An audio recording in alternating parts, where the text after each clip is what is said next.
Bom, pessoal, dando sequência à nossa aula 24, que nós vamos tratar das cruzadas e do islamismo. Tivemos a primeira parte em que falamos ali do islamismo, da expansão islâmica, e agora nós vamos falar das cruzadas propriamente ditas, né?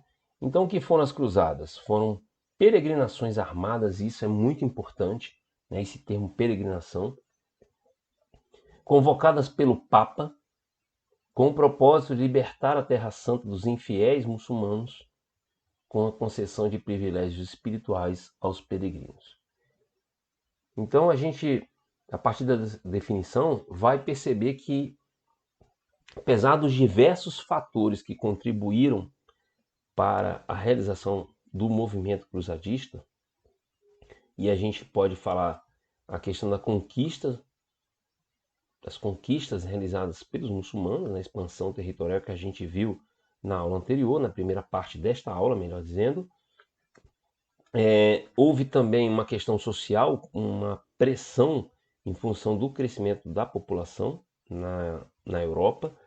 É importante a gente destacar aqui que até o século X, né, principalmente o nono e décimo, a gente tem um problema muito sério, assim, o fechamento, né, a construção dos feudos, aquela parte, né, chamada Alta Idade Média, que foi a construção do feudalismo, o processo de ruralização e todo o sistema de servidão que foi construído a partir daí, mas a gente sabe que também houve uma desorganização comercial, que a gente teve destruição de muitas coisas, entre elas sumiu a escrita, sumiu é, muitas dos comerciantes, das pessoas, dos pensadores, eles ou morreram ou muitos foram para o Império Romano do Oriente.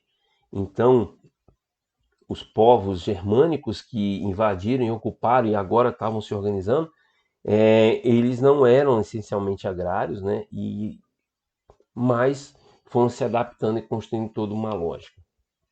Então havia uma dificuldade muito grande, por exemplo, durante muito tempo o arado ele era de madeira e não, obviamente, tinha o efeito, ele era muito ruim e isso ele não cavava com profundidade, por exemplo, e aí o plantio não tinha o mesmo rendimento que se teve depois com a invenção do arado a ferro, porque nessa época, principalmente, o metal, né, a metalurgia, primeiro, que era restrita a poucas pessoas e o pouco acesso que se tinha aos metais, ao ferro, por exemplo, era usado para a construção de armas, já que era um período de muita guerra, de invasões recíprocas e lutas diversas, como a gente viu. Aliás, uma coisa que marcou a Europa durante todo o período do feudalismo. Mas com um certo desenvolvimento, com a organização desses reinos e tal, e com o comércio que começou a retomar, ainda que de uma forma muito desorganizada, mas ele nunca deixou de existir, é claro, começou a ter uma oferta maior de ferro. E aí os monges, né, como a gente viu dentro, que estavam detendo o conhecimento dentro dos monastérios, eles se voltaram para essa questão dos problemas cotidianos e um deles foi o problema da agricultura e eles desenvolveram duas coisas importantíssimas que fizeram a diferença é, na agricultura e na sobrevivência, talvez, né, na Idade Média, que foi a invenção da ferradura. Então, os cavalos, né, puderam trabalhar com mais efetividade puxando os arados e o próprio arado, né, usando aquela peça de ferro que faz geralmente que cava o solo.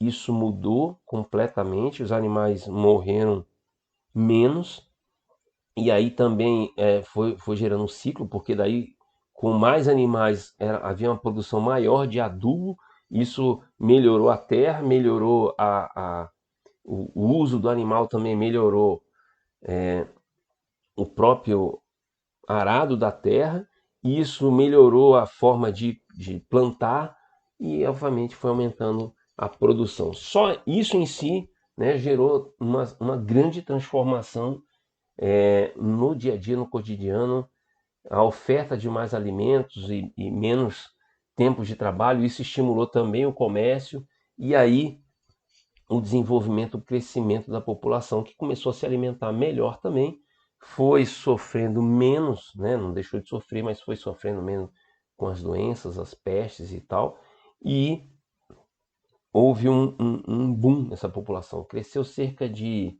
em um século, mais ou menos quase 50%. A população da Europa aumentou em questões de um século. Então, nesse período aí, no século XI em particular, estava havendo essa pressão populacional. E isso foi gerando alguns problemas, como, por exemplo, o direito de progenitura, ou seja, o primogênito era o herdeiro da terra. Então, vocês lembram que a nobreza e as relações, os senhores feudais eram os donos de terra, e essa terra, né, a própria condição de nobre, ela passava dentro de uma condição de hereditariedade, mas só quem tinha direito a herdar essa terra era o primogênito. Os demais, e agora tinham vários, porque estava crescendo, né, a população, enfim, os outros filhos do nobre não tinham direito a nada. Então, alguns iam para a carreira do clero, como a gente observou, e gerou vários problemas, como foi observado na aula passada falando sobre papas, mas muitos também ficaram como cavaleiros, né? Então não chegavam à condição de príncipes e reis e tal, não iam chegar à condição de ser rei, por exemplo, mas eram cavaleiros que estavam ali na baixa nobreza e eles se dedicavam basicamente às lutas. Era a ocupação que cabia à caça e à guerra, né? Então tinham vários e aí era uma confusão, muitas guerras sendo realizadas, muitos saques, muitas confusões e como a gente viu, houve uma intervenção muito forte da igreja. Isso, né, esse crescimento populacional e essa questão da, da, da, da nobreza gerou uma necessidade de terras e foi um dos fatores que também impulsionou as cruzadas. Como eu falei, a criação de novas rotas comerciais em função do crescimento da produção, do excedente, promoveu trocas, ainda de uma forma ainda muito voltada para o escambo, mas aqui já é, buscando relação com outros povos, então com o norte da África, com o Oriente, já começam a surgir então essas rotas. E havia também uma questão já da relação com o próprio Império Bizantino, né? Que contratava missionários ocidentais. Então, vários desses cavaleiros estavam sobrando, né? Eles começaram a ser contratados, alguns deles, pelo próprio Império Bizantino, que estava sofrendo uma pressão muito forte do avanço dos muçulmanos. Então, a gente falava das conquistas e também já começa a ter uma relação diferente aqui com o Império Bizantino. O Império Bizantino, que num determinado momento, no governo Justiniano, expandiu, né? Ele tentou voltar a reconstruir o antigo Império Romano, era esse o ideal, mas com o avanço, com a expansão muçulmana, ele perdeu toda a parte do norte da África, tinha reconquistado toda aquela parte do Oriente Médio, que também é um bom trecho, pertencia àquela parte da Palestina e a Ásia Menor. Então ele foi perdendo espaço aí para os muçulmanos e para se defender, obviamente, ele contratou vários mercenários ocidentais, né, vários desses cavaleiros. Então, foram vários fatores que contribuíram em impulsionar as cruzadas, mas a principal causa, e a gente não pode tirar isso de mente, é a questão religiosa. Ela estava realmente muito presente e foi praticamente, principalmente no início, ela foi muito determinante na realização das cruzadas. Então, por isso que a gente tem que entender a questão da peregrinação. Então, peregrinações eram viagens em que determinados adeptos de uma fé, de uma crença, no caso aqui dos cristãos, eles faziam essas viagens como penitência, né? Isso era uma prática muito comum, é uma coisa que veio desde do politeísmo, então a gente viu lá que o Islã tem isso como uma coisa muito presente, né? Na Europa, isso aí cresceu muito durante a Idade Média, com a importância, por exemplo, como a gente viu na aula de Idade Média, das igrejas, dos locais santos, né, com a presença das relíquias. Então, visitar, ter contato, buscar determinados centros, determinados locais, é uma forma de buscar se aproximar a Deus, né?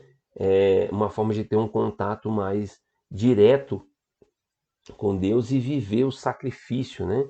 Era uma forma também de reviver o sacrifício, no caso dos cristãos, o sacrifício de Cristo. Então era uma forma de buscar uma purificação, já que o pecado era uma coisa que era tão presente no cotidiano, tão denunciado pela igreja. Então a peregrinação passou a ser uma coisa assim muito importante na vida dos cristãos. A Pax Dei e o voto da cruz são duas questões religiosas muito presentes nesse período. A Pax Dei, aquele controle, como eu falei, começou a ter um excesso de cavaleiros, um excesso de brigas, de guerras, enfim, de conflitos. E aí a igreja, por meio do Pax Dei, regulava os dias que podia se guerrear. Então ela tentava controlar essa vida para que fazer um controle até moral mesmo desses cavaleiros, e isso vinha a partir do voto da cruz. Eles se tornavam soldados de Cristo, então com honra eles podiam combater em nome de Deus. Então havia toda uma estrutura que a igreja tentava organizar e controlar para que a coisa não virasse, não descambasse, né, para uma matança sem fim, guerras assim uma atrás da outra. Mas a partir de todo esse controle ela tinha que de alguma forma permitir algo, porque não tinha como conter isso tudo. E isso vai gerar uma pressão muito grande. E a cruzada passa a ser uma forma de, digamos assim, aliviar toda essa pressão. Outra causa importante, né, um fator aí muito importante na cruzada era o ideal de reunificação da igreja. Então vocês viram que ocorreu o cisma do Oriente, né? Então em 1054, alguns anos antes do início da cruzada, houve um rompimento entre a igreja romana e a igreja católica ortodoxa, e por conta de questões diversas, né, principalmente as diferenças se foram criando de dogmas entre elas e crenças, enfim. Então, mais uma vez, aí a questão das crenças, as dificuldades de se tolerar, gerando um cisma. E aí a igreja romana viu aí a possibilidade de ampliar, né, de reunificar e ampliar os seus domínios, as suas terras, e ampliar na cabeça deles, retomar e unificar a igreja para que ela tenha a verdadeira interpretação do cristianismo, que cada uma achava que era sua.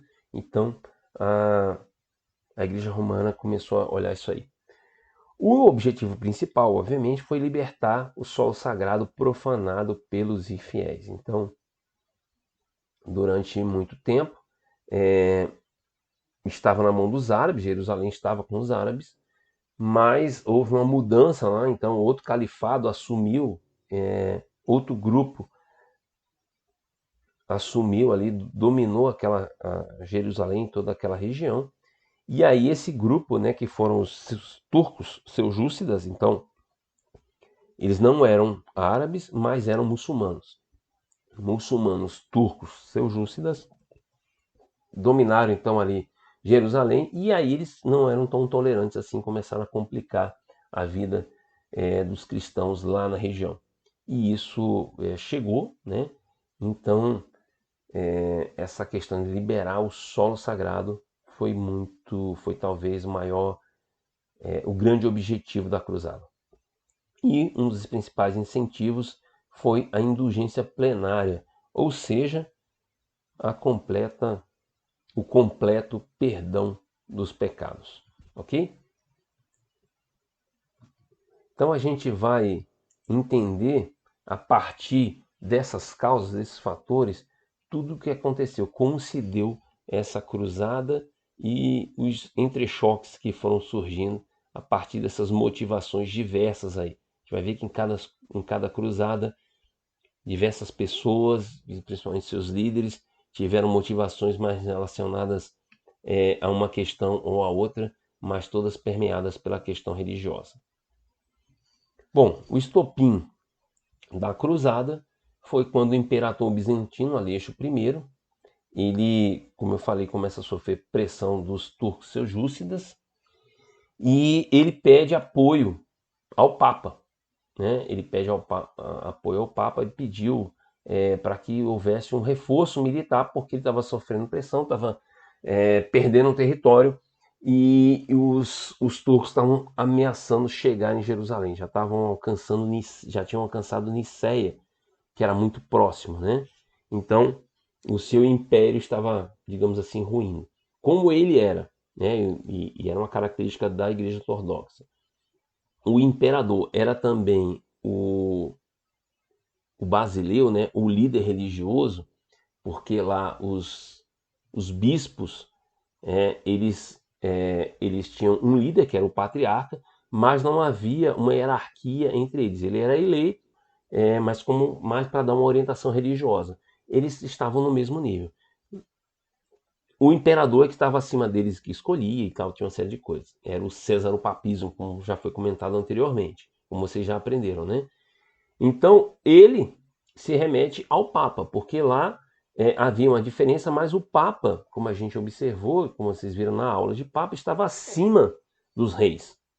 Então, ele pede ajuda ao Papa. E aí é que o Papa vê a oportunidade justamente de ter todas aquelas questões que eu falei, de reunificar a igreja, enfim.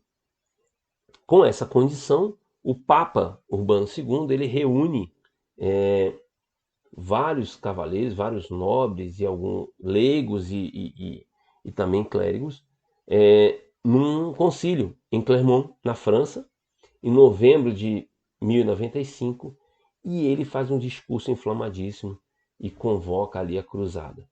Né? E ele vai falar da profanação dos templos, que vai destacar que o Santo Sepulcro está na mão dos infiéis, que os peregrinos estão sendo perseguidos, mulheres estão sendo violadas, os templos e altares estão sendo profanados. Então ele cria toda uma situação em que vai provocando esses cavaleiros, as pessoas que estão lá, mesmo os religiosos, e traz assim toda uma questão religiosa para fundamentar essa questão. É quando ele faz a promessa, por exemplo, de terras, ele vai dizer que a igreja vai cuidar das terras daqueles que fizerem o voto da cruz, né, de lutar pela cruz, lutar por Jesus em nome de Jesus e assim por diante. Então tudo isso aí vai sendo colocado nesse discurso que ficou muito famoso. Um bispo, né, que acompanhava ali, que já tinha obviamente combinado com o Papa, pega o cetro com a cruz do Papa e ele se prontifica a levar a cruz do Papa. E aí, a partir daí, também a cruz vai ser o símbolo dos cavaleiros que vão para essa peregrinação armada. E como eles usavam a cruz nos escudos, nas roupas e tal, por isso mesmo eles vão passar a ser conhecidos como os cruzados e o movimento como as cruzadas. Então há toda uma comoção e aí tem o famoso, né? Eles começam a bradar suas espadas e tal, e eles vão falar que Deus o quer. Então isso é muito forte porque retrata justamente essa questão de que esse movimento é saída para a Terra Santa, essa libertação é porque é uma coisa que Deus quer, né? Uma vez que é o Papa, né, que está falando ali e entendendo o poder da Igreja e do Papa, isso traz um reforço muito grande e não é diferente. Para a gente hoje, com a nossa mentalidade, pode ser que muita gente não acredite exatamente nisso, mas para eles ali era Deus falando. Né? E se o Papa estava dizendo aquilo tudo, estava defendendo aquilo tudo, é porque Deus queria aquele movimento. Então, aqui são as primeiras cruzadas, as principais talvez, né? Foram cerca de 10 mais ou menos, 8, alguns historiadores consideram 8 como oficiais, Mas há um fluxo permanente, na verdade, após a primeira cruzada e todo esse movimento que saiu a partir lá de Clermont, com o Papa Urbano II. Então há um fluxo grande de europeus, né, indo para a Terra Santa. Então a peregrinação já era algo comum, então ela só ampliou, mas teve alguns movimentos que foram organizados, digamos assim, e aí são chamadas as cruzadas oficiais. Então a gente vê que a primeira cruzada foi em 1095, então logo no finalzinho do século XI, e foi se estendendo até quase o final do século XIII, tá? Então nós vamos ver isso aí. Então praticamente 200 anos desse movimento que transformou a Europa e mudou todas as relações ali no Oriente Médio, ok? Então vamos tratar um pouco de cada uma delas de uma forma bem resumida, bastante rápida. Depois a gente fala das outras, porque são muitos detalhes e aí fica para vocês pesquisarem, se aprofundarem, aqueles que o desejarem. Aqui é só para a gente ressaltar e destacar alguns eventos importantes que vão mostrar para a gente como que a crença, né, o poder da crença provocou tantos abusos e tantas situações, tá ok? Vamos falar de um primeiro movimento que aconteceu, que foi chamada Cruzada dos Pobres, que foi totalmente desorganizado, foi um movimento popular, liderado por Pedro Pequeno, era um eremita e tal, e Walter, o Impiedoso, que era um cavaleiro da baixa nobreza. Então, a partir do discurso lá do Papa Urbano II, ficou determinado, havia uma data para que acontecesse a primeira cruzada, né? E ela sairia então em agosto de 1096. Já tinha uma data certa, na verdade era 15 de agosto de 1096. Então ela estava prevista para começar naquele dia. Mas isso foi, a partir dessa fala do Papa, isso se espalhou pela Europa, né? Então, que era como era divulgada muitas coisas dos papas. Os vários integrantes do clero que participaram ali, e inclusive os cavaleiros, essa notícia foi correndo, essa situação foi indo, foi mobilizando essa situação da profanação do solo sagrado, e ele foi sendo divulgado por toda a Europa, e isso foi mobilizando as pessoas, e foi tocando muito mais os mais pobres, a grande população que era analfabeta, enfim, e que era um fiel seguidor daquilo que a igreja determinava, e assim por diante. Então, esse eremita aí, Pedro Pequeno, ele conseguiu, ele era um carismático, ele vivia como mendigo pela rua, aquela coisa, mas ele era muito admirado porque é, os, os camponeses, a população em geral, enxergava nele uma aproximação com a vida que Jesus tinha, né? Então, vocês entenderem aí toda a comoção, o momento que ele aproveitou e tudo mais, cerca de 100 mil seguidores foram com ele. Obviamente que isso aí não estava organizado, era uma verdadeira turba, e esses peregrinos promoviam roubos e incêndios e uma série de confusões por onde eles iam. Então imagine que eram muitos pobres, né? Por isso foi batizado de Cruzada dos Pobres, e eles tinham que se deslocar milhares de quilômetros, não tinham como se manter. E aí como é que eles comiam, onde dormiam, enfim, toda a parte logística dessas 100 mil pessoas se deslocando pela Europa, eles iam obtendo pelo caminho. Então, foi muito marcante o massacre de muitos judeus que foram realizados por esse grupo, né? Particularmente no ataque a Belgrado. Então, por que eles faziam isso? Porque os judeus eram tidos ali como pessoas ricas, voltadas, porque eles eram muito voltados para a questão do comércio, e eles iam fazer isso, primeiro porque eles eram circuncidados e de certa forma eram vistos como infiéis também, porque eles tinham matado Jesus, assim por diante. Então eles buscavam justificativas diversas aí na crença, mas o que eles queriam de fato é ter um alvo para que eles pudessem arrancar dinheiro e sobreviver e se manter nessa peregrinação, né? Por exemplo, quando chegaram a Constantinopla, geraram uma confusão tremenda. Então, você imagina milhares de pessoas chegando assim. Rapidamente, o imperador providenciou para que eles fossem transportados, levados para a Ásia Menor, para que eles seguissem ali para Jerusalém, enfim.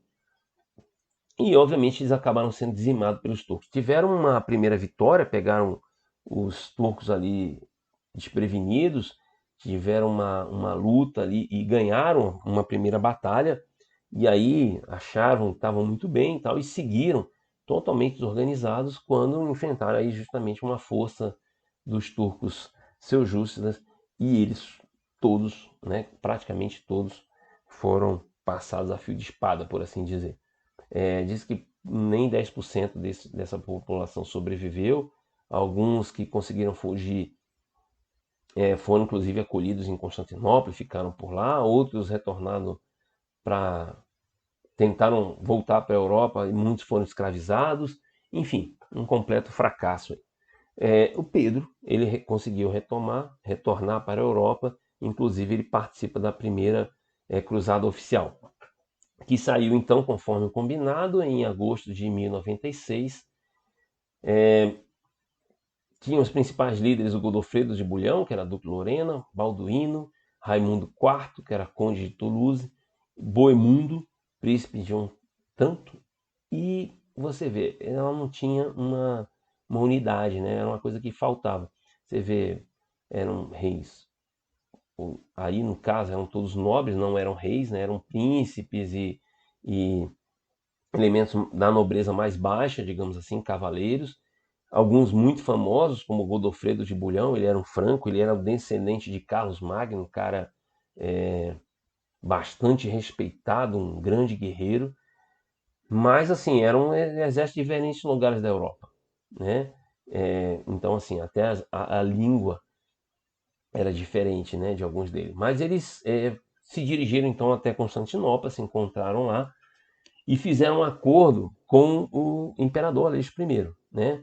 Que quando se assustou quando chegou aquele exército gigante, aqueles exércitos, né? Então a gente tem que entender que eram forças diferentes, diferentes lugares, cerca de 150 mil homens chegaram ali. Não são homens, a gente está falando homens no sentido geral, né, em termos de exército, mas ali vinha, muitos traziam esposas, outros eram comerciantes. Nós tínhamos, obviamente, muitos integrantes do clero que estavam ali, tanto para lutar como simplesmente para estar conduzindo. Então, lembra do bispo Ademar, que estava trazendo a cruz do Papa. Então, ele era esse representante do Papa na cruzada. Um grupo gigantesco de pessoas. Então, o Aleixo acolheu a todos, mas muito preocupado em perder o seu império, mas porque, na verdade, ele esperava um apoio de 500 cavaleiros, coisa do gênero, para ele reforçar o seu exército e lutar contra os muçulmanos, os seljúcidas. Mas quando chega essa tropa, ele fica extremamente preocupado, e aí ele procura fazer um acordo e diz assim que ele remete à relação de vassalagem lá dos europeus, e ele vai dizer que ele vai ser o dono daquelas terras que foram conquistadas pelos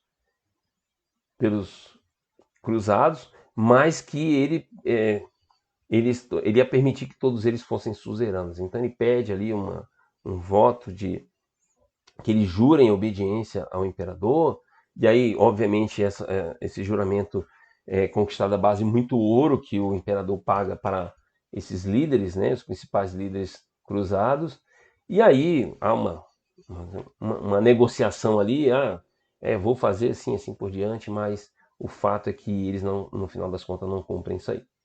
E aí eles seguem, né, entram, os cruzados saem de Constantinopla. O primeiro local que eles chegam e atacam é Niceia, né, que é uma grande cidade murada, e eles vão ver isso é uma coisa que eles vão enfrentar direto aqui, que vai surgir a famosa guerra de cerco. Eles já estavam um pouco acostumados com isso lá na Europa, porque por conta das cidades fortificadas, as vilas fortificadas, os feudos, castelos que nós vimos, não é diferente do que eles vão encontrar agora. A Nicéia vai se render aos bizantinos, porque tinha uma área de porto, então Aleixo faz uma manobra, e aí os cruzados não gostam muito disso aí, mas eles prosseguem. enfrentam bastante dificuldades na travessia da Ásia Menor, então eles têm assim, ali é uma área de montanhas, áreas de deserto, então muita gente morre de fome, é uma dificuldade muito séria. Existem alguns conflitos, algumas batalhas que eles vão tendo com os turcos, né? Então morre gente, bastante gente de um lado, tanto de um lado quanto do outro, tanto dos cruzados quanto dos muçulmanos. Eles conseguem, quando eles chegam ali próximo ao final da Ásia Menor, o apoio dos cristãos armênios, que existe ali uma região que é deles, e eles conseguem ali, então, se alimentar, descansar, enfim, por diante. Dali, Balduíno, ele segue para Edessa, uma cidade também fortificada, ele toma e ele resolve ficar por lá, porque ele falou que não reconhece Aleixo como seu imperador, então ele resolve ficar ali como governante daquela cidade, daquela região, transformando um condado mais para frente. Os outros cruzados resolvem então seguir para Antioquia, que era um grande desafio, uma cidade muito maior, uma, e que eles precisam conquistar no caminho para Jerusalém. Então eles fazem um cerco em Antioquia, conseguem vencer e entrar por conta da traição de um turco que tinha se convertido ao cristianismo, mas que na verdade o problema dele é que ele era um comerciante, tinha sido traído pelo governante da cidade, que tinha ficado com a sua esposa e tinha colocado ele na frente, né, como soldado, justamente para distanciar da esposa e poder ficar com ela. Então essa pessoa ficou extremamente chateada e na relação aí com os cruzados ele cedeu, ele colocou cordas e aí, enfim, os cruzados invadiram, conseguiram tomar conta de Antioquia e ali eles mataram todos os turcos seljucos que estavam lá, né? Todos os muçulmanos foram devidamente passados a fio de espada. E eles ocuparam, então, se apropriaram ali, consumiram o que podiam, comeram o que era, beberam água, enfim, se instalaram na cidade e logo chega um reforço dos turcos, né? Na verdade, os muçulmanos egípcios chegaram e aí eles estavam fazendo um cerco, ocuparam a cidade e eles passaram a ser sitiados na cidade. Era uma força tremendamente maior e eles começaram a passar muita dificuldade ali, até que aí, remetendo à questão da crença, a motivação religiosa da cruzada, um padre, ele tem uma visão e manda alguns soldados lá fazendo uma escavação numa determinada igreja, e ele acha uma lança, e ele vai dizer que aquela é a lança sagrada, a lança que transpassou Jesus.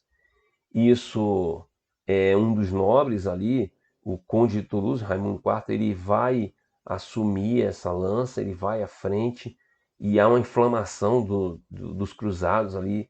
Eles simplesmente saem de Antioquia e partem para cima dos muçulmanos e eles ganham essa batalha. É um negócio impressionante porque era dado como vencido, né? Mas é o poder da crença e o poder como que a motivação leva a determinadas ações. Então eles venceram a batalha, mais uma vez milhares de mortos aí, e a partir daí eles fazem uma marcha para Jerusalém. Foi uma marcha extremamente penosa no deserto. Foi uma situação assim muito difícil, para vocês terem ideia. Eles passaram muita fome, muita sede. É interessante destacar que, por exemplo, eles não tinham um item básico como cantil, algo para levar uma água individualmente. Então, havia uma dificuldade de se levar água. Então, por isso, faltou água. E no deserto, obviamente, você não tem fonte. Ou os oásis são muito poucos, muito espaçados, estavam sob controle também dos muçulmanos. Então, foi terrível.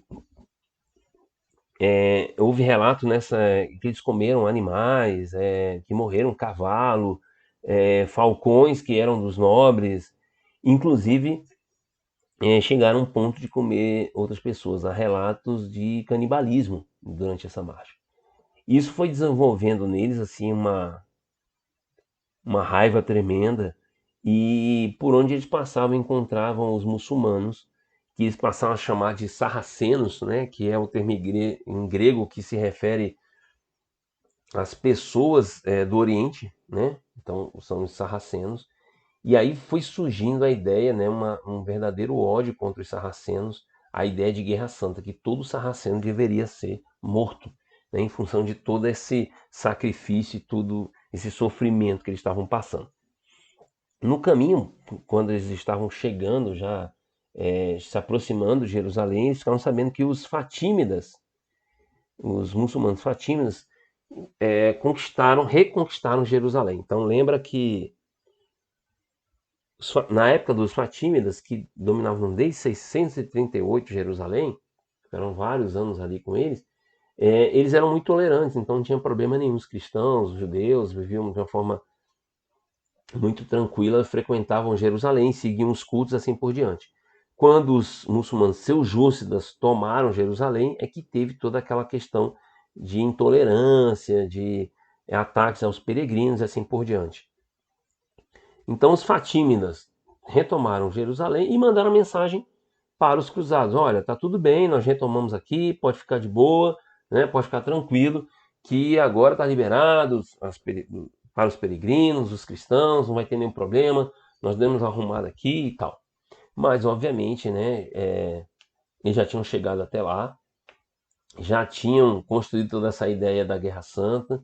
Para eles não tinha mais diferença de que se muçulmano era fatímida, se justo, se não era. E eles seguiram para Jerusalém, conquistaram Jerusalém e fizeram um massacre tremendo. Todos foram mortos ali, cerca de 70 mil pessoas. Então, muçulmanos, inclusive judeus, apesar de toda a solicitação, o pedido dos judeus lá, eles não quiseram saber. Então, os cruzados massacraram todos e dominaram completamente, né, a região ali e tomaram Jerusalém. E aí, eles instituíram a primeira cruzada. É interessante que levaram bastante tempo a conquistar de Jerusalém, não foi uma batalha muito tranquila. Tem também vários fatos que a gente pode colocar ali que aconteceram, para vocês sentirem a brutalidade de como foi essa luta, né? Os turcos, aliás, os fatímidas que dominavam, que estavam em Jerusalém nesse momento, eles, obviamente, quando viram que os cruzados estavam indo para Jerusalém, que não quiseram fazer o acordo que eles tinham proposto, enfim, né, uma paz, eles resolveram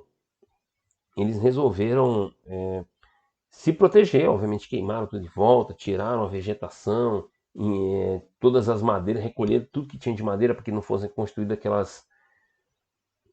aquelas torres de assalto, né, que da forma como eram tomadas, transpansadas as muralhas. Mas houve uma situação muito importante, porque começou a chegar apoio, né, para os cruzados, e eles tomaram o porto de Jaffa, ficava ali na Palestina, na altura de Jerusalém, relativamente próximo, e eles receberam então reforço de tropa, reforço de alimentação, e aproveitaram os próprios barcos ali para construir, né, construir as torres de assalto. E isso foi uma das coisas que permitiu. Outra questão religiosa que trouxe aí foi que um dos bispos que acompanhava ali, que os acompanhava, teve uma visão, teve a visão do Ademar, porque o bispo Ademar, que saiu lá como representante do Papa, ele morreu lá em Antioquia com peste. Não, então isso era uma coisa comum ao longo das cruzadas também, essas situações de muita gente morrer por problemas de saúde. Então, enfim, um bispo que estava ali, ele teve uma visão com o bispo Ademar, dizendo que eles precisavam rezar, circular Jerusalém por 9 dias, fazendo orações, pedindo perdão e assim por diante, que no 9º dia eles iam conquistar Jerusalém.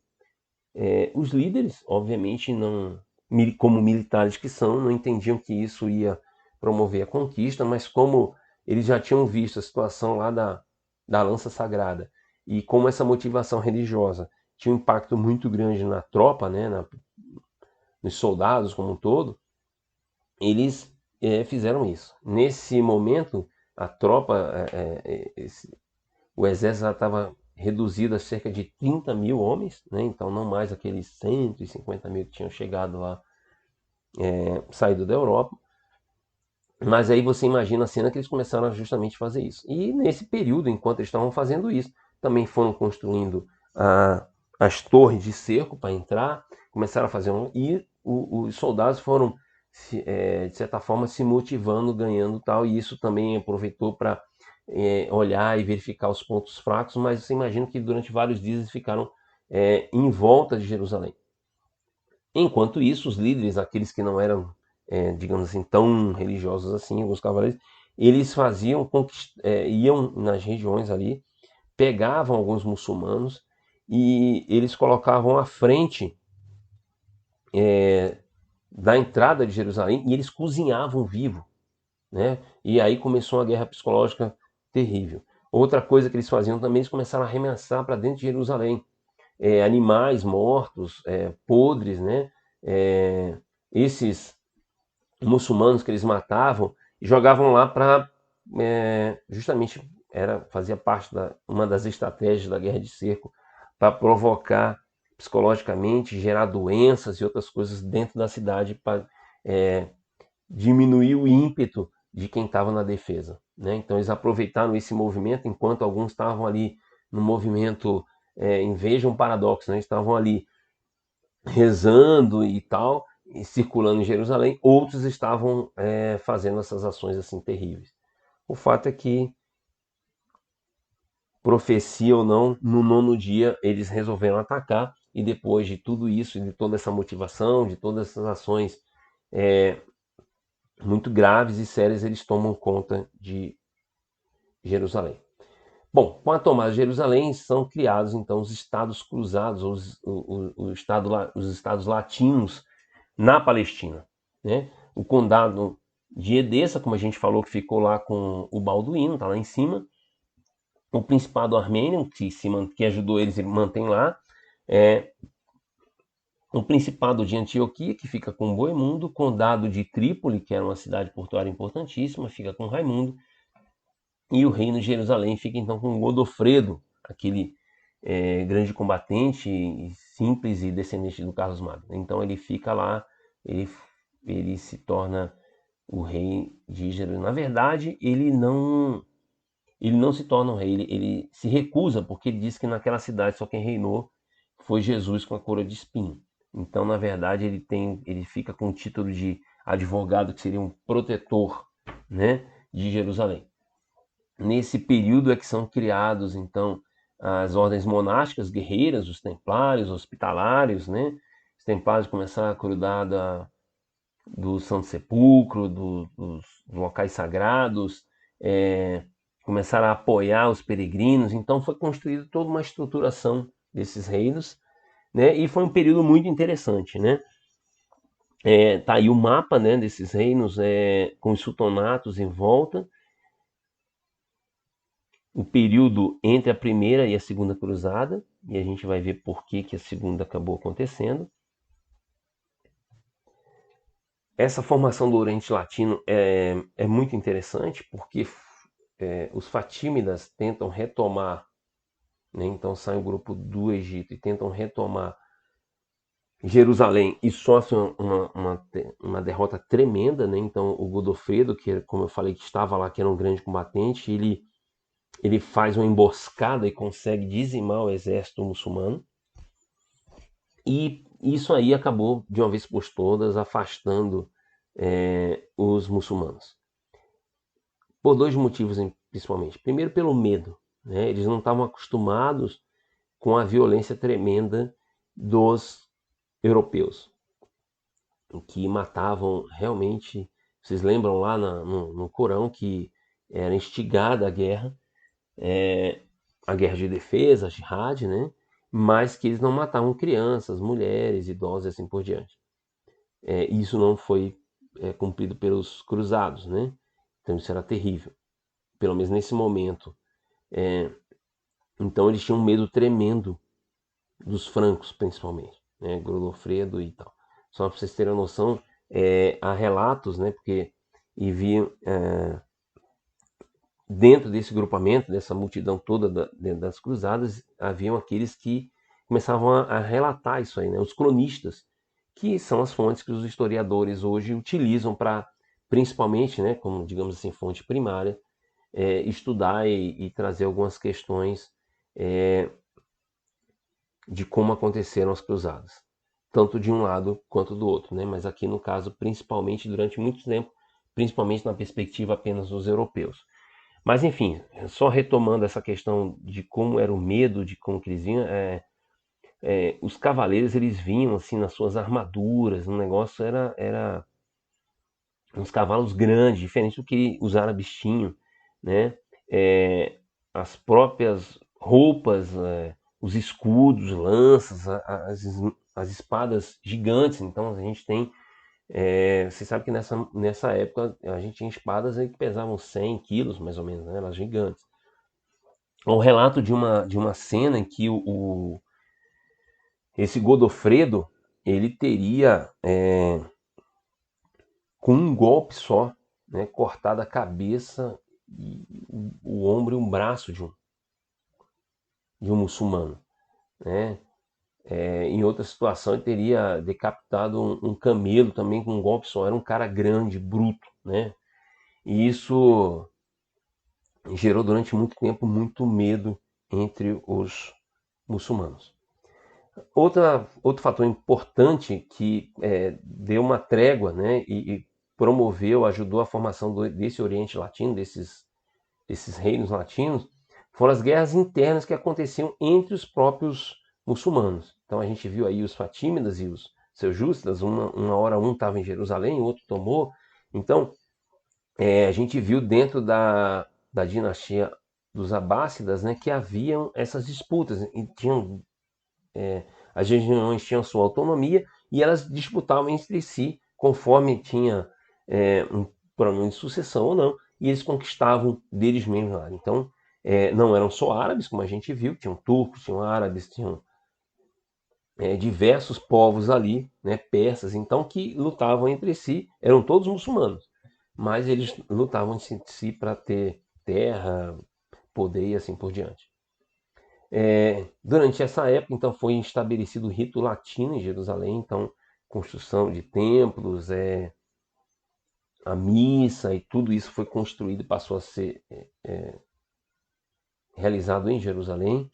Muitos vão retornar à Europa, né? Embora ao longo do tempo também, como eu já falei aqui, houve um fluxo, foi em função da construção desses reinos, foi havendo um fluxo grande de europeus vindo e retornando para a Europa, né? Mas do público que veio e conquistou ali, muitos acabaram retornando.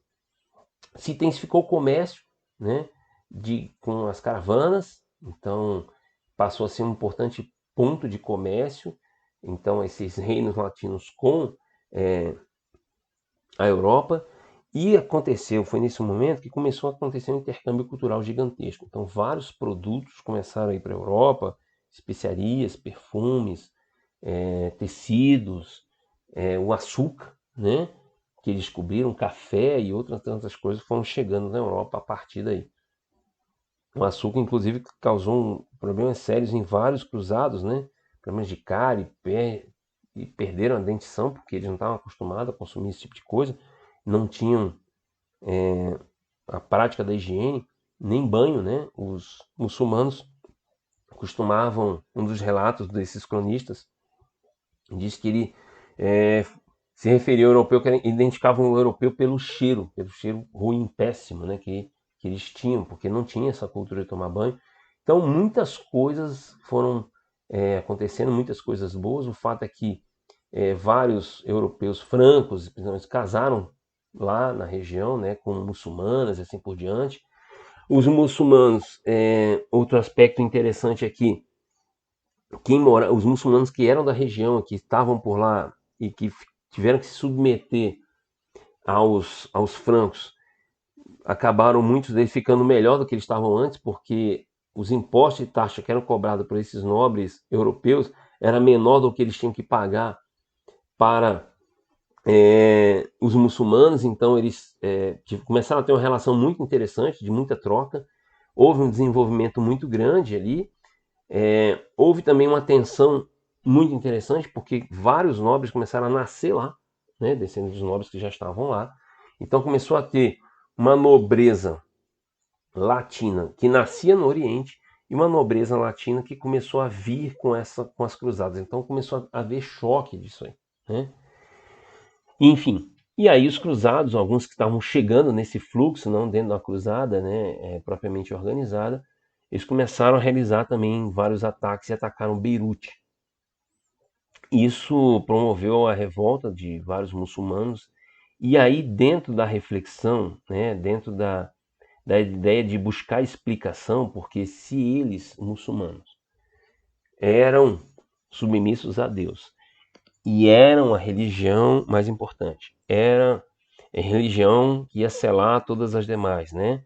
Se o profeta era o selo dos profetas, era a revelação das revelações, então por que eles estavam sofrendo essa invasão dos europeus? Por que eles estavam perdendo, por exemplo, a cidade sagrada, que Jerusalém também era sagrada para eles? E aí essa reflexão, essa busca de explicação, numa reação ao ataque, vai-se ao fundamento, né? Quer dizer, se busca no texto sagrado, na literalidade do texto sagrado e nos trechos que interessam do texto sagrado, né, se retira aquilo que atende à necessidade do momento, que vai dar legitimidade para as ações. E a Zenge, que era um desses estudiosos do Alcorão, ele começa a pregar a jihad. A jihad é aquela pequena jihad, é a guerra santa. Então, é a guerra para retomar, a guerra de conquista, para defender a fé, que estava sendo atacada e assim por diante. Então, ele faz toda uma movimentação, ele reúne vários seljúcidas e ele reconquista Edessa em 1044. Né? E essa reconquista é que vai gerar movimentações lá. Então, veja, desde do ano 1099, quando foi conquistado Jerusalém, até aqui 1144. Então, 150 anos ali, né, praticamente um século e meio que os cristãos conviveram de uma forma, vamos dizer assim, relativamente pacífica com os muçulmanos. A partir daí existe uma reação muçulmana e uma reconquista de Edessa. Isso vai gerar a Segunda Cruzada. O Zengi morre, o seu filho Nureddin, um grande general, ele compra essa guerra da jihad e ele começa a buscar uma unidade, né, principalmente em parte da Síria, aquela região ali próxima e ao norte do que hoje a gente entende como Palestina, uma região muito grande ali. E isso vai começar a trazer problema porque justamente, como a gente viu, as guerras internas e a divisão entre os muçulmanos é que vai vai facilitar, entre aspas, um pouco a conquista dos cruzados. Agora, com essa jihad que vai trazendo esse sentido de união, a gente vai ver uma nova perspectiva. Bom, e aí, em 1147, 3 anos depois da conquista de Edessa, sai a Segunda Cruzada, que foi convocada pelo Papa agora Eugênio III, e aí vem o rei Luís VII da França e o imperador do Sacro Império, o Conrado III. Eles seguem, né? A ideia, o objetivo era retomar a Edessa, porque era um reino, né? Na verdade ali um condado, mas um estado latino, e foi perdido. Então a ideia era que para barrar justamente o avanço dos muçulmanos. Ele sobe uma emboscada em Dorileia, que era na Ásia Menor, um local de batalha em que houve, na primeira cruzada, foi um local de batalha em que os cruzados tinham sido emboscados, então a gente vê que não há comunicação, informações de uma cruzada para outra, eles vão sofrer reveses nos mesmos locais da mesma forma. Em Anatólia ali, o Luís abandona a tropa e resolve voltar, né? E aí, em vez de atacar Alepo, que era um grande centro, para depois retomar Edessa, ele resolve fazer um cerco a Damasco. Damasco, que era uma cidade muçulmana, mas era aliada dos cristãos, né? E aí, enfim, resolvem fazer isso aí, fazem um cerco, chegam quase a dominar Damasco, mas um impasse gerado por eles ali na entrada da cidade, assim, tipo, quem é o nobre que vai entrar primeiro? Eles ficaram, perderam, mas não foi uma coisa assim de algumas horas, foram alguns dias em discussão para ver quem ia ser, ia ter a honra de entrar e dominar a cidade, assim por diante.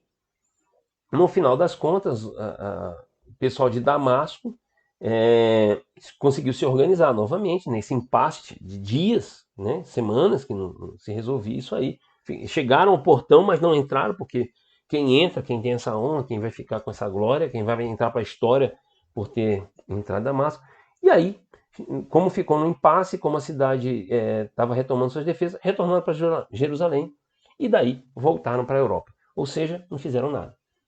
O que, na verdade, eles fizeram foi favorecer que Damasco fosse tomado por Nureddin, e aí eles só tinham unificado parte da Síria, agora ele passa praticamente a unificar toda a Síria, né? Com a conquista de Damasco. Damasco era uma aliada dos cristãos, passou a não ser mais, e isso foi o resultado da Segunda Cruzada.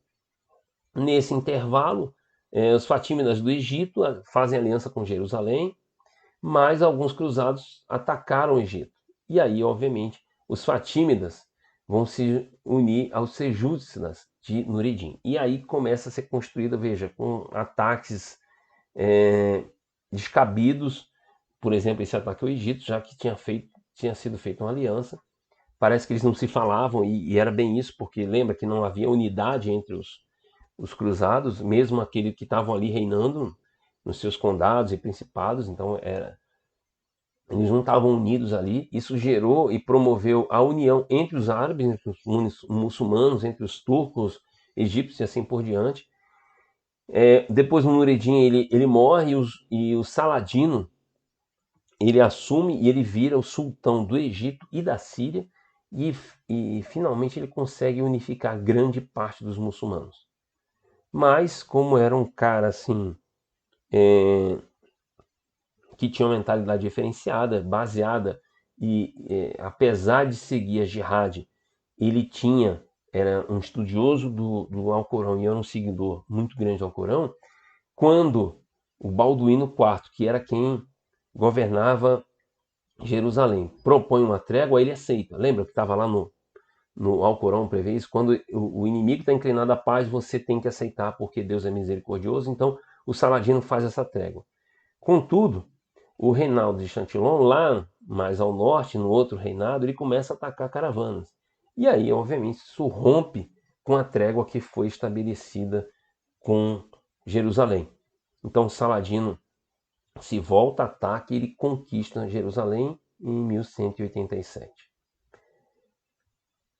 A rendição do Reino Cruzado, e só resta então para conquistar Trípoli, Antioquia e Tiro, que eram aquele litoral.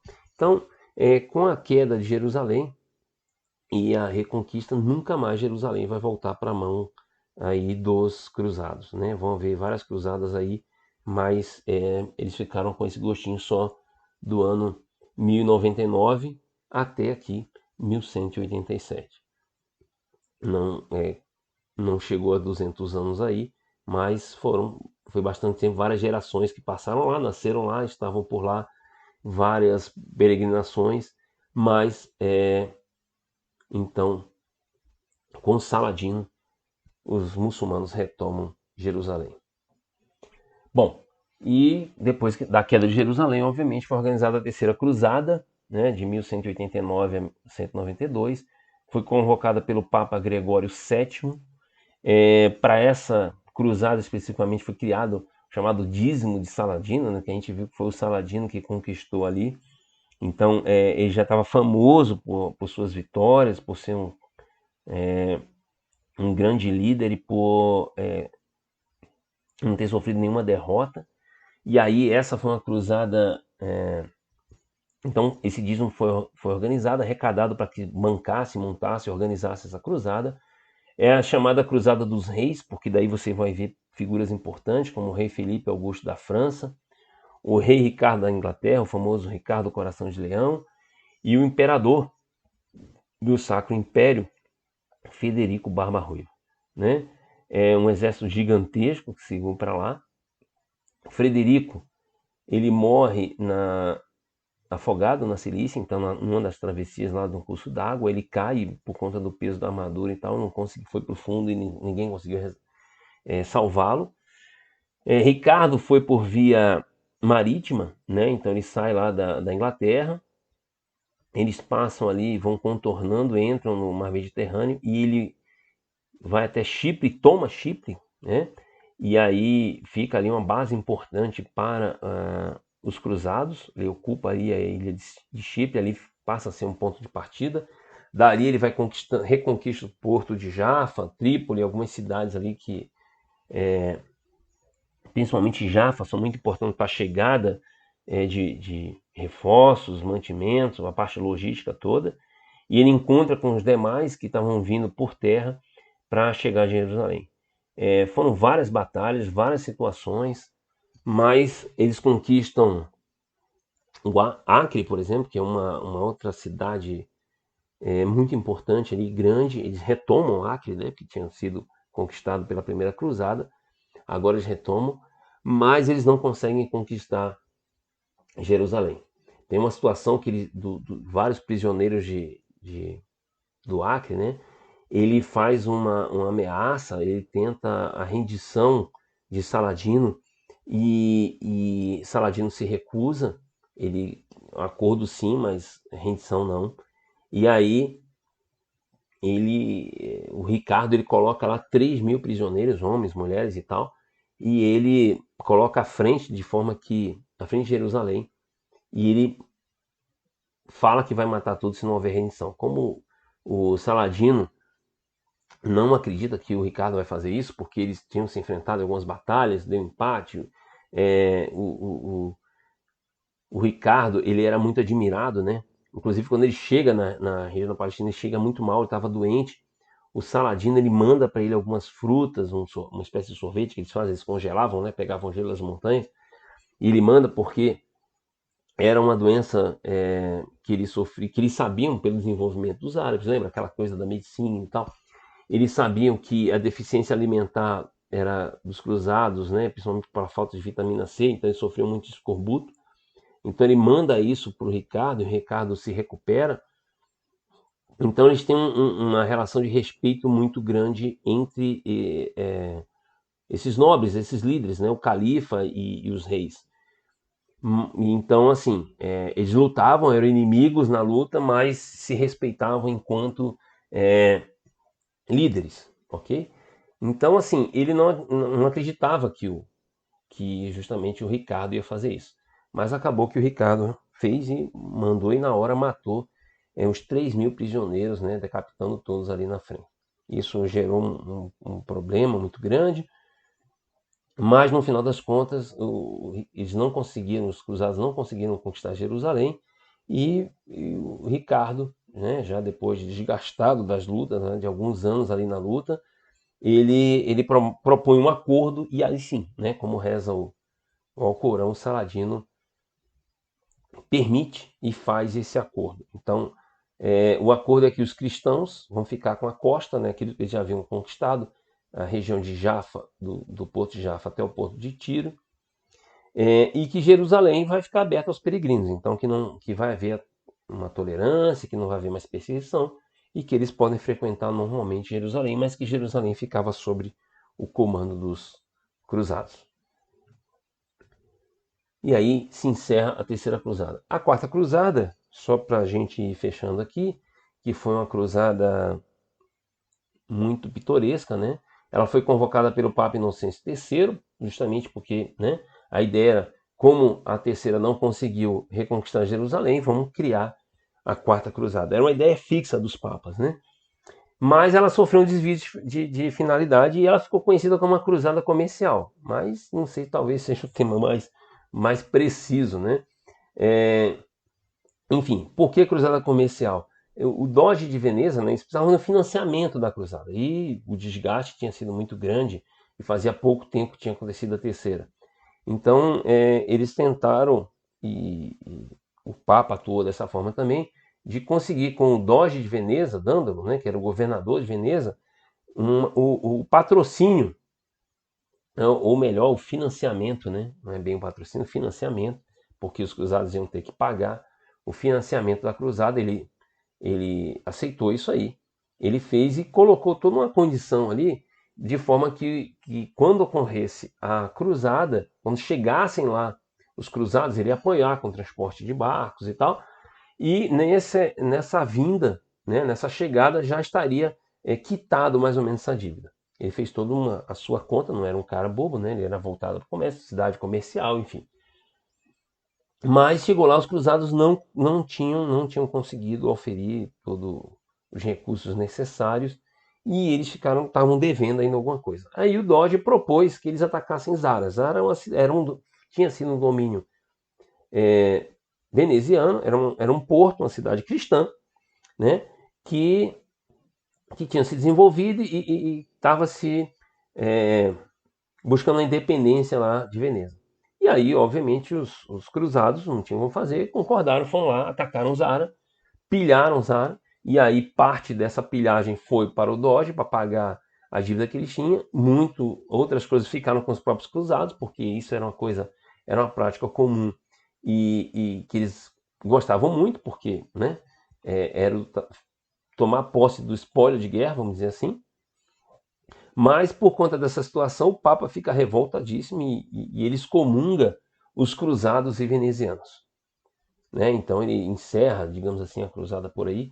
Mas enquanto eles estavam nessa situação, um problema de sucessão lá no Império Bizantino, então, em Constantinopla, na disputa pelo trono, um dos parentes ali, o tio, vai lá, mata o outro, prende, sufoca, e aí o filho do imperador, ele foge, né, o príncipe ali, ele tinha 12 a 13 anos, e ele vai, sabendo que os cruzados estão por ali, ele vai para lá ao encontro dos cruzados, e ele faz uma série de promessas e pede para que os cruzados intervenham ali e liberem seu pai, enfim, que estava sendo usurpado do trono.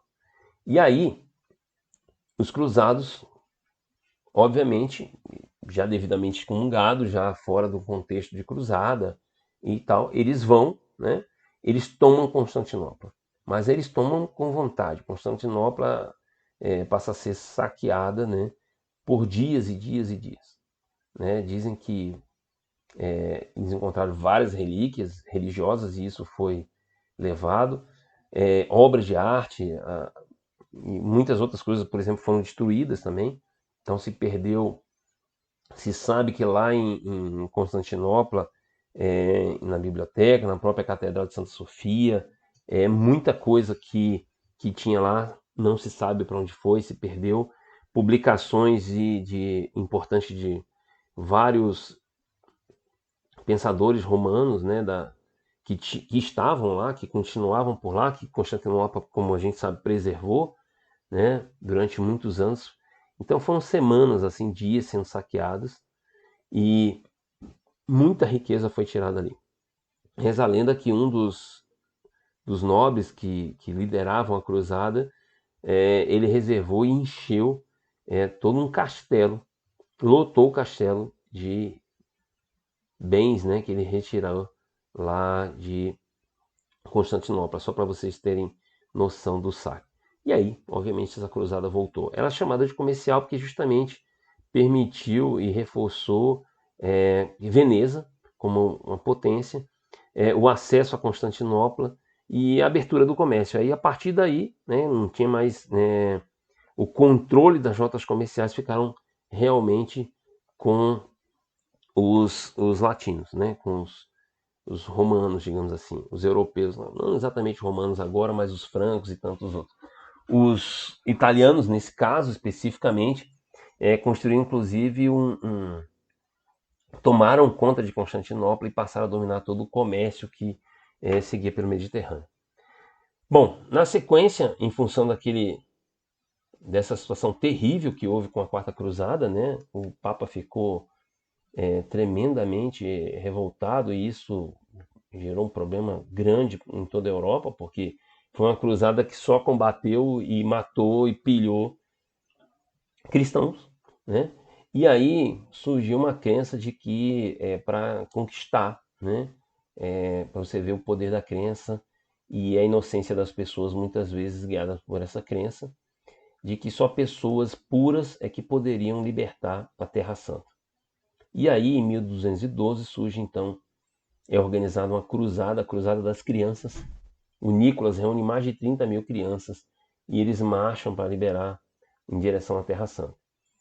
Muitos morrem ali na travessia dos Alpes, porque eles estavam indo em direção à Itália, né, a Roma, para falar com o Papa, para pedir ajuda ao Papa Inocêncio III para ajudar na travessia. O Papa fala para eles voltarem, que não é por aí e tal, mas enfim, eles insistem. Então eles vão para Gênova e eles conseguem, de certa forma, o apoio do transporte de barcos para levar eles para a Terra Santa. Mas eles não foram para a Terra Santa, né? Muitos morreram na travessia, né? Outros foram, a grande maioria foi vendido como escravo no norte da África, e enfim, a cruzada ficou por aí. Mas mostra justamente esse peso da crença religiosa e uma crença em alguns ideais, achando que isso vai se resolver por si só. Alguns acreditavam, por exemplo, que o mar ia se abrir para as crianças passar, e uma série de crenças que vão dando suporte a essas ações aí. Daí nós temos as demais cruzadas, né, que eu não vou aprofundar aqui por conta do tempo, né, mas nós tivemos a Quinta Cruzada, que foi uma cruzada que também extremamente infrutífera. Nessa época eles chegaram então eles iam, a maioria de barco, porque eles viam que para ir lá pela Ásia Menor era muito difícil por conta do deserto e todas as condições que algumas cruzadas anteriores tiveram. Mas agora com Chipre, né?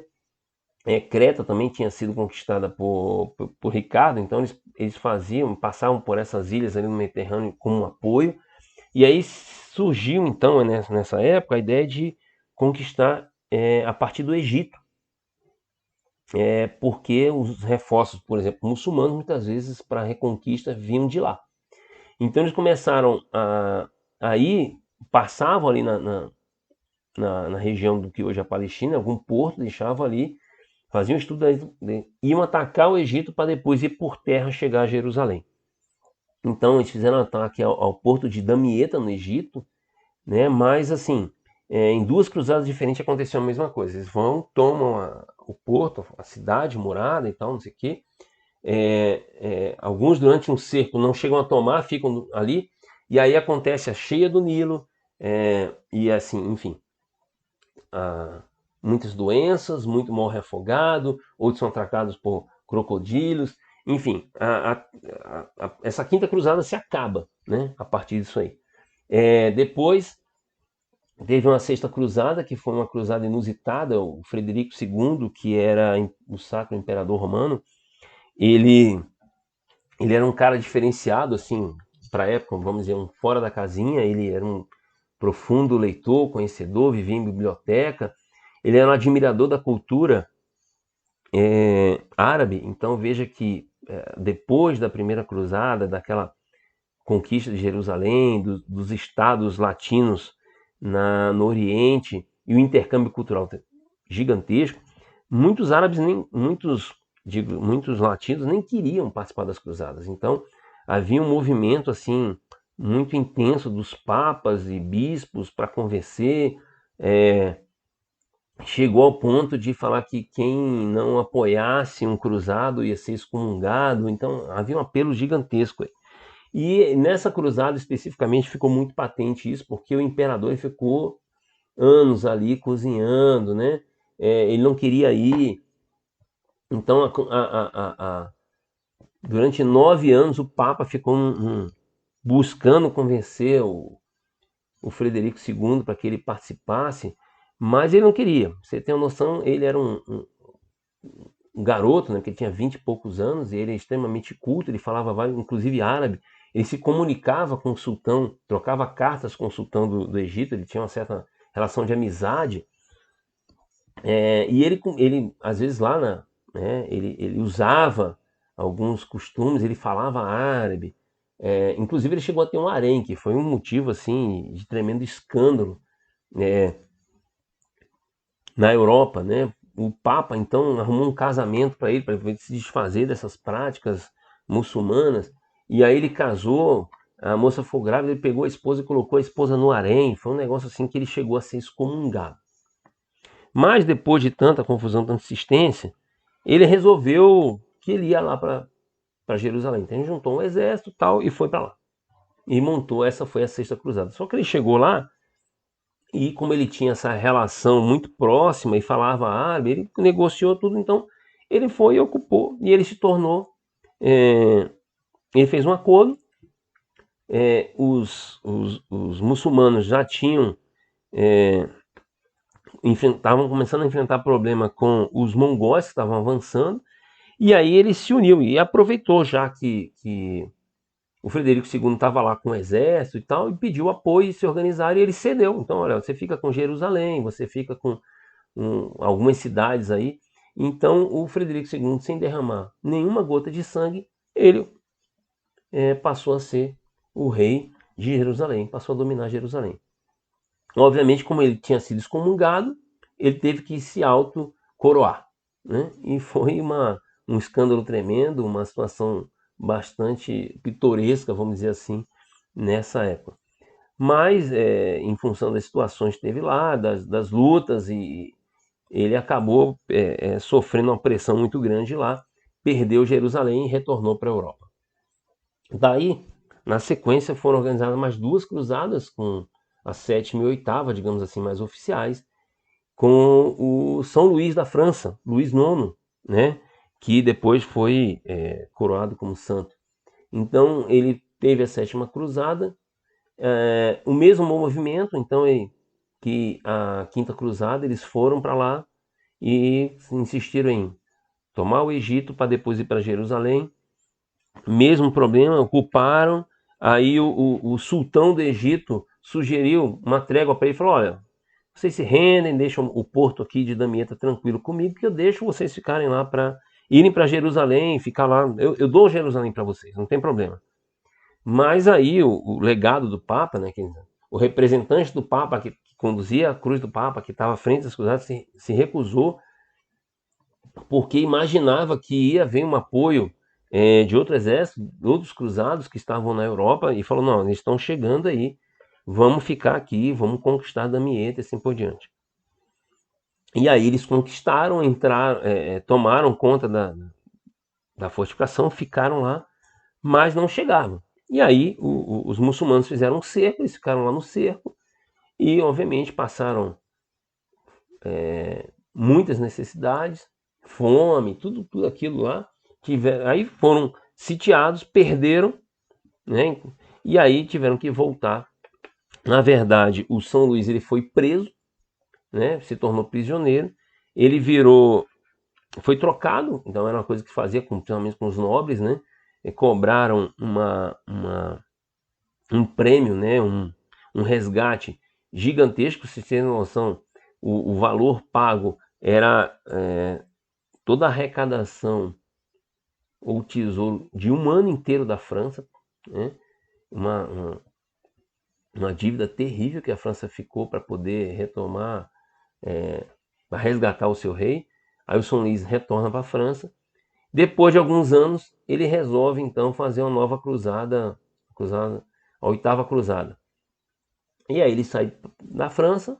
Quando ele chega ali no norte da África, ele morre, né? Ele faz uma parada ali. Ele estava tentando, na verdade, converter ali no norte da África um sultão que ali estava, mas ele faleceu e assim termina a oitava cruzada. Bom, o fato é que as cruzadas, várias delas foram um verdadeiro fracasso, como essas que a gente viu, mas é importante a gente focar nas consequências do movimento cruzadista como um todo. Obviamente não retomaram Jerusalém, que era o grande objetivo, né? Jerusalém continuou com os árabes e durante muitos séculos ainda, mas houve uma série de avanços e consequências importantes. Desenvolvimento da tecnologia naval e bélica, obviamente. Operações bancárias internacionais e câmbio, então vocês lembram que com uma queda acentuada do comércio durante a Idade Média, não havia nem dinheiro, né? Não havia essa troca financeira, não existia, era praticamente um escambo ali na construção do feudalismo. Aqui, com a necessidade de organizar as cruzadas, arrecadar recursos, e aí eram recursos da Europa inteira, então diferentes moedas e tal, foram construindo, surgiram essas operações bancárias internacionais, surgiu a ideia de câmbio e finanças, tudo isso passou a ser organizado pelos europeus. Então, foi um desenvolvimento muito grande, isso favoreceu o renascimento comercial. Da mesma forma, a abertura de rotas comerciais e o contato com novos produtos, como nós já comentamos. Também houve enfraquecimento do poder do Papa, né, a partir de um anticlericalismo. Então, um movimento anticlerical, anticlero, porque, obviamente, as cruzadas surgiram por uma motivação religiosa, foi convocada pelo Papa, foram convocadas todas elas pelo Papa. Se havia toda uma questão religiosa, mas na realidade que eles viram que eles não conseguiram efetivar, então Deus queria, né, como foi lá o discurso do Papa Urbano, mas como assim? Que poder é esse que Deus quer, mas a gente não realiza? E aí ficou uma contestação mesmo do poder do clero, né? E o Papa foi perdendo poder e isso foi muito importante para o final do feudalismo, toda aquela estrutura que a gente viu do domínio, do poder da igreja no dia a dia e tal. Gerou um aumento da hostilidade, né, entre cristãos, muçulmanos e judeus, então se já havia, foi uma coisa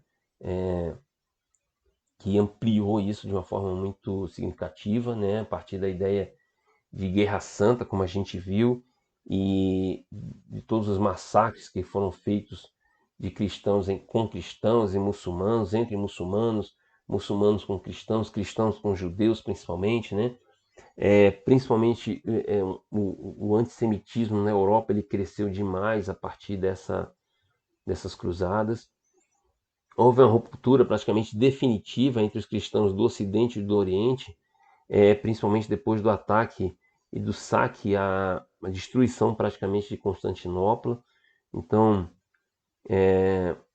foi uma ruptura praticamente definitiva. Ao longo dos séculos aí se tentou alguma aproximação, mas até hoje está separado. O sistema feudal ele se enfraqueceu e a partir daí foi, digamos assim, as cruzadas, o movimento cruzadista foi o principal fator que gerou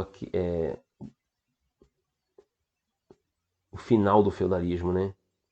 E porque houve fortalecimento dos reis, isso é importante também, com essas expansões, o Papa vai perdendo poder, os reis vão perdendo poder, a classe comerciante, os burgueses, né, como ficaram conhecidos aí, eles vão se aliar ao rei e aí vai dar início à construção dos estados nacionais, que é o início da chamada Idade Moderna, né? Estímulo ao renascimento na Europa, então isso talvez seja o principal, né, resultado das cruzadas, uma consequência importantíssima que promoveu a ascensão da civilização europeia. Então nós temos aí, podemos resumir como três encontros importantes. Então a gente tem o Império Bizantino, o Império Árabe e o encontro também com os reis católicos, né? Foi o grande choque, digamos, de civilizações que promovido pelas cruzadas nesses 200 anos de movimento. E aí a gente pode entender que o Império Bizantino, que já estava em declínio, ele se acaba de vez aí. A expansão muçulmana ela permanece estável, Óbvio, a religião, ela, a partir daí, ela vai crescendo mais, não há mais o avanço. Então, uma das questões que um dos fatores, né, das questões que promoveram o início das cruzadas, ela se mantém. Então, ela tira, e muito pelo contrário, né, cessa essa expansão muçulmana, territorial em particular. E, por outro lado, os cristãos, eles se desenvolvem. Então, há uma ascensão dessa, digamos, essa civilização cristã, ou da chamada civilização ocidental. É a partir desse contato, principalmente com os muçulmanos, em que há todo um desenvolvimento, não só comercial, mas principalmente científico, que promove todo o renascimento da Europa, e a Europa surge como potência. A partir daí, ela vai ficar durante muitos séculos como uma referência. E é isso.